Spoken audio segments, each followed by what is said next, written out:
Bonjour, je vais vous montrer aujourd'hui un des soucis que la plupart des programmeurs de robots ont régulièrement, quelle que soit la plateforme, c'est le problème du backtest ou de l'optimisation. Donc voici un exemple, donc on est toujours sur le robot Martingale Forex. J'ai un souci parce que le backtest en fait me donne des résultats incohérents et donc j'essaie de le tester. Alors comment je fais? Je donne comme signal au robot de faire que des achats. D'une part, donc vous voyez, c'est ici dans la méthode signal, il retourne toujours by. Donc, quand on appelle la méthode signal dans contrôle série, en fait, il nous retournera toujours by. Donc, on ne peut faire que des achats. Voilà, je compile le programme. Voilà. Donc ici, en bas à gauche, on va voir build success. Voilà.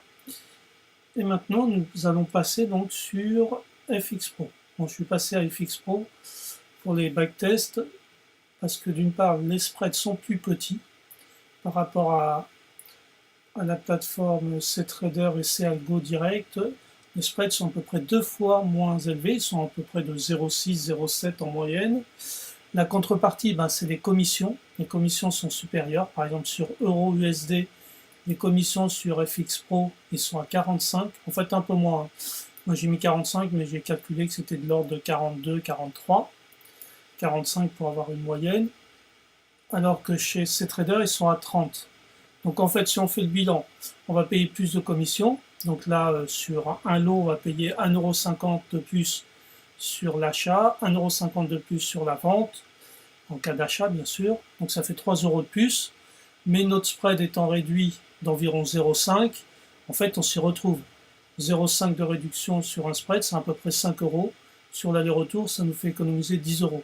Bilan, 10 moins 6, on est quand même gagnant de 4 € sur un lot acheté via FX Pro. Sauf que, il y a un petit détail qui peut paraître anodin, c'est les temps d'accès.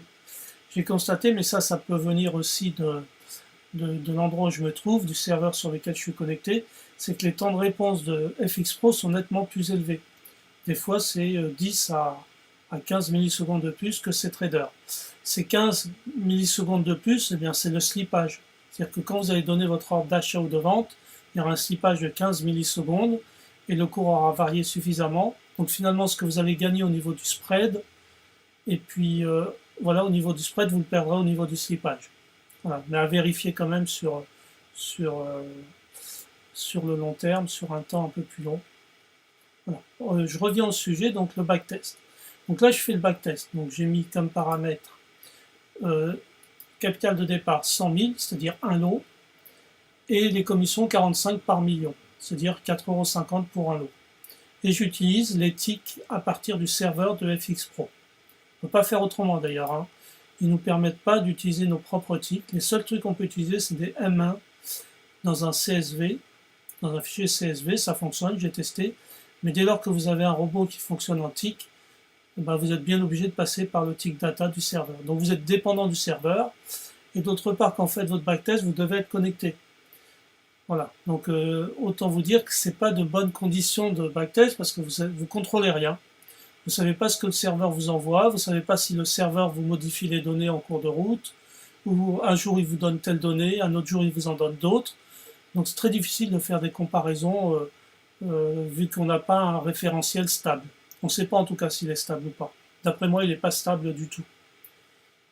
Donc j'y vais, je lance le backtest. Donc j'ai mis sur un temps entre le 1er juillet et le 9 juillet. Et il me donne un résultat aberrant. Donc là, on prend que des achats. On fait que des achats pour justement vérifier que le robot disons, le backtest tient bien compte de cette contrainte et ne nous fait pas des ordres de vente au milieu. Bon, là, il y a un message d'erreur que j'ai régulièrement. Le nombre de transactions est trop important. Les 2000 dernières transactions figurent dans le plan de transaction.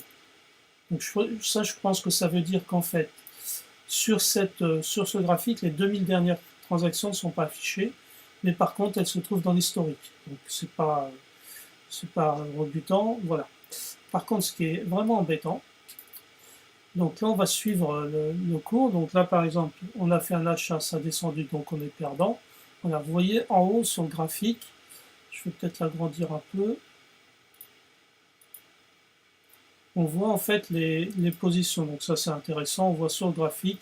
Donc là par exemple on voit que le 1er juillet 2015 à 18h21, il n'y a pas les millièmes de seconde, alors qu'on est en tic, ça c'est ennuyeux, mais bon ça veut dire qu'on a un tic toutes les, je pense toutes les secondes, même pas, 28, 31, 48, 48, bon, mais ça ne veut pas dire que ce sont des tics puisque c'est les ordres d'entrée du robot. Je pense qu'il y en a beaucoup plus que ça des tics. Mais c'est pas très important. L'important c'est qu'il y en ait suffisamment pour que les résultats soient cohérents. Donc là pour l'instant ça a l'air cohérent, sauf qu'ici vous voyez un truc vraiment bizarre. À 6h48, il prend un ordre, à 6h48 à nouveau il en prend un autre, et là il vous en prend plein. Voilà, on est toujours sur les 6h48, comme ça pendant à peu près 20, 30, 100, je sais pas. Voilà, jusqu'ici, et à partir de là, non, il continue sur, vous voyez, sur la même bougie. Donc c'est incohérent. C'est que ici, en fait, le backtest, il dit qu'en fait, on achète ici des centaines d'ordres et on revend là. Donc bien évidemment, c'est pour ça qu'on trouve ici plus 5 millions, même plus, 58 millions, non, 5 858 809% de gains en même pas 10 jours.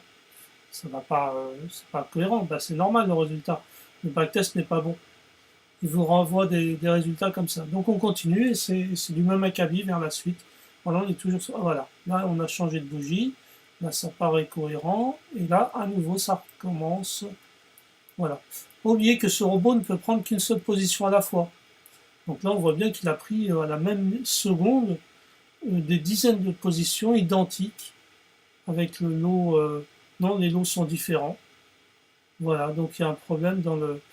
Soit c'est que les tics arrivent trop vite et le programme n'a pas fini de terminer, que déjà on est sur un nouveau tic. C'est peut-être ça en fait le problème.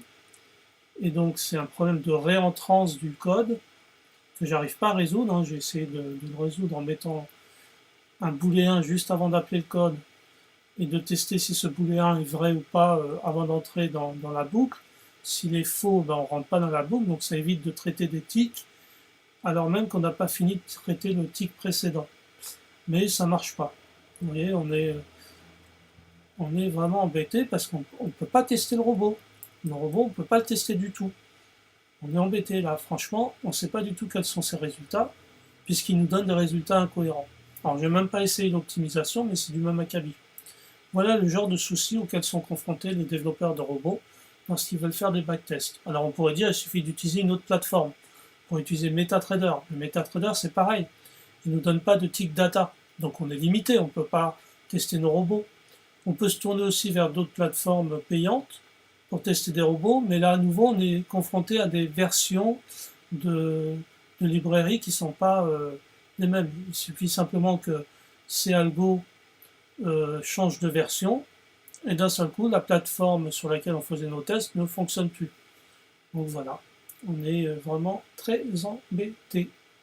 Si quelqu'un a une solution, d'ailleurs, je suis preneur. Hein. Il y a des commentaires sur la vidéo. N'hésitez pas à écrire ce que vous pensez. C'est fait pour ça, d'ailleurs, les commentaires. Très peu de gens le font, par fainéantise, certainement. Mais ça prend 2 secondes de mettre un commentaire, de donner un avis, positif ou négatif, de mettre un pouce vert ou un pouce rouge. Voilà, ça permet de savoir si les gens sont intéressés ou pas. Voilà. Bon, ben, je vous souhaite une bonne journée. Au revoir. On est dimanche, il fait très beau. Et je vais certainement aller au soleil maintenant. Au revoir.